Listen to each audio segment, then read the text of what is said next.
Another week, our last day in Westeros for the year. I'm gonna miss these videos. I truly mean that too. It's been nothing but enjoyable doing videos on House of the Dragon, and that's because of the conversation in the comments section with you, the audience, the viewers, so thank you for that. And before we get started, yes, I do want to thank the sponsor of this video. This video is brought to you by The Ridge. The Ridge wallet is the sleek, minimalist alternative to the wallet. Holds up to 12 cards inside, room for cash on the back, comes in over 30 colors, they're bound to have the style that fits you. And because it's small and minimalist, it's not limited to going just in the back pocket like a conventional wallet. Go in the back pocket, front pocket, jacket pocket, like a billfold, be classy. And said goodbye to the key rings, got the Ridge key case. Holds up to 7 keys, which is more than I need. Think of it as a pocket knife for your keys. You can even clip your car keys on the end. So click the link below, go to ridge.com/Johns, enter promo code Johns, get yourself 10% off your order. And now I'm gonna give you that spoiler warning for this episode.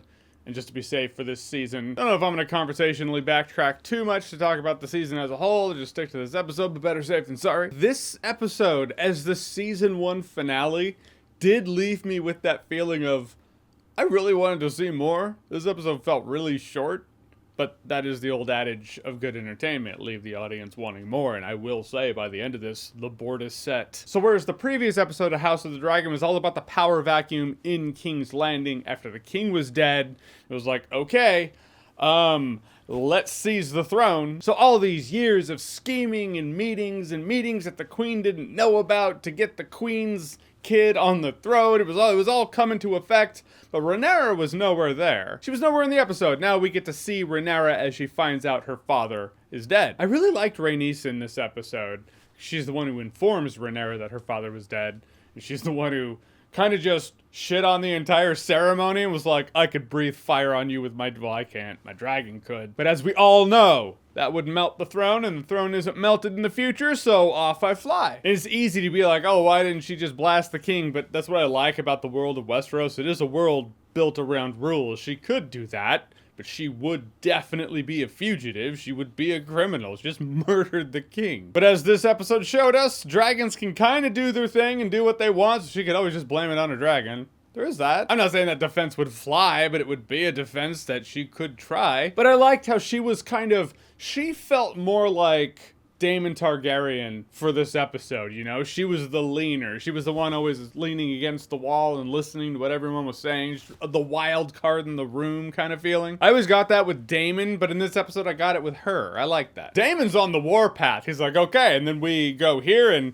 we try to get these families and fuck them up and burn them to the ground. Yes? You had a question? That war room scene around the table was I was like, this is Game of Thrones Season 2 style right here. That's what I mean when I say I like this show, because it takes me back to the early days of Game of Thrones and what I liked about Game of Thrones. But this time around, for whatever fight is coming, it is at least addressed in the room that, well, we do have dragons. There's that. Look, we've all played tactics games. We've all played Fire Emblem. We all know that those riders, very advantageous army right there. Let's just hope the other side doesn't have archers. Then you're kind of fucked. But in this world, I feel like archers aren't going to do dick. I do like how we see the quality of Rhaenyra's character, or Rhaenyra's character as a leader, as a queen in this episode, where she feels that her duty is to the people of the land. So let's try to avoid bloodshed. Daemon's over there all like, but, he's like, you remember that time I was dragging half a body from that bad case of crab out of that cave? I did that. I'm ready for this. Sea Snake's alive, which is great. You know, he's been gone for a couple episodes. Couple episodes for us, 6 years or so for the people in the show, for the characters. That's where you get the feeling of people are going to have to work together and put their grievances aside for the common goal, at least until the common goal's met. Maybe then they'll square up. Maybe they'll square off before that goal is met. I don't know. He was like, yeah, where's Daemon? He's at the store. Right, that's very convenient. That birth scene was rough. Rhaenyra starts going into labor. I use birth loosely.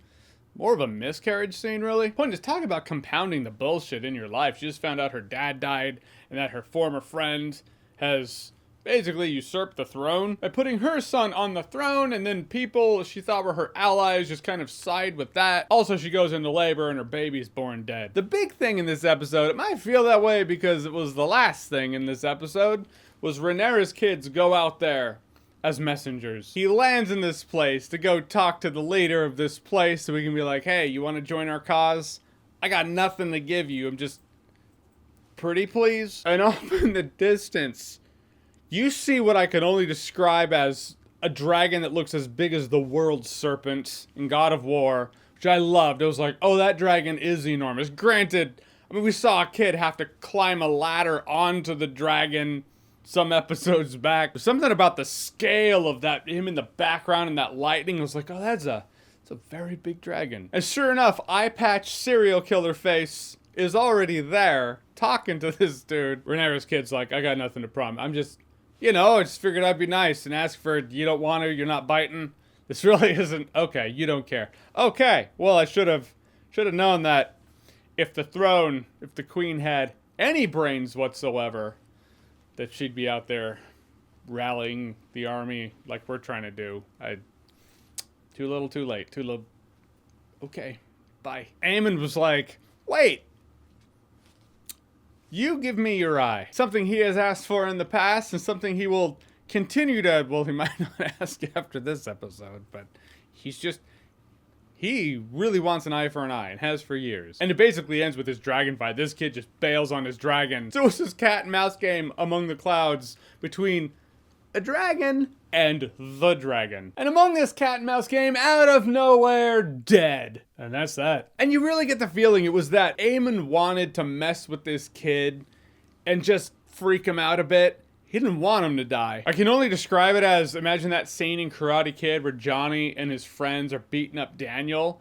And when Daniel hits that fence, imagine the fence got struck by lightning at that moment and Daniel just died. And Johnny was like, oh my God, I just killed him. And imagine Daniel was the son of the leader of a country or something. That's where we are. It was a very big oops that's going to lead to very big things because Renera, Mama Dragon did not look happy. It's quite possible very quickly that moral conundrum of maybe we shouldn't have bloodshed because think of the people, that doesn't always stay in focus when a kid gets eaten by a dragon. All this really showed something compelling to me, was that dragons are just gonna do their thing. Dragon riders have no more control over dragons than sailors have control over the sea. You can see the look on Aemon's face right there though. He was like, oops, my mom is gonna be so mad at me. Watch that, the wall is taking applications, fantastic. On my way. And this is where the episode ends, with Renera having this look in her eyes like, fuck them. Cut to credits. And House of the Dragon's been a fun watch. It's actually been a lot of fun talking about the episodes every week. It was the show that I had to look forward to, like, oh hey, it's Sunday. Sometimes I got these videos to you a little later, like Monday. But at no point was I watching the episodes being like, ugh. It was never a chore. Anytime it came on, it was locked in until end credits. I think it's worth a watch. I know the final season of Game of Thrones left a bad taste in a lot of people's mouths. I get that. But that's probably part of why I've enjoyed House of the Dragon. It washes a part of that taste out of my mouth. Also, House of the Dragon has different showrunners than Game of Thrones had, so there is that. I say that because I've seen the comment of like, I'm not watching House of the Dragon, they ruined Game of Thrones. Well, they didn't. The showrunners of House of the Dragon did not do that. It only seems like they're trying to bring what they love about Westeros to the screen for our entertainment, and I appreciate that. All in all, I thought Season 1 of House of the Dragon was solid. Great acting, compelling characters, solid tension. The world of Westeros feels smaller. Maybe I should phrase it feels more intimate in House of the Dragon than it felt in Game of Thrones, because you're not dividing equal time among all the houses. It's a more personal look into the House of the Dragon, the Targaryens. But it still maintains the essence of the fact that there is still a Game of Thrones being played. And that game within the Targaryen family has ramped up to the point where now it's war. I thought it was great. Alright, so House of the Dragon, the Season 1 finale. Have you seen it? What did you think about it? Whatever you thought, comment below. Let me know. And as always, if you like what you've seen here and you want to see more, click right here to see more.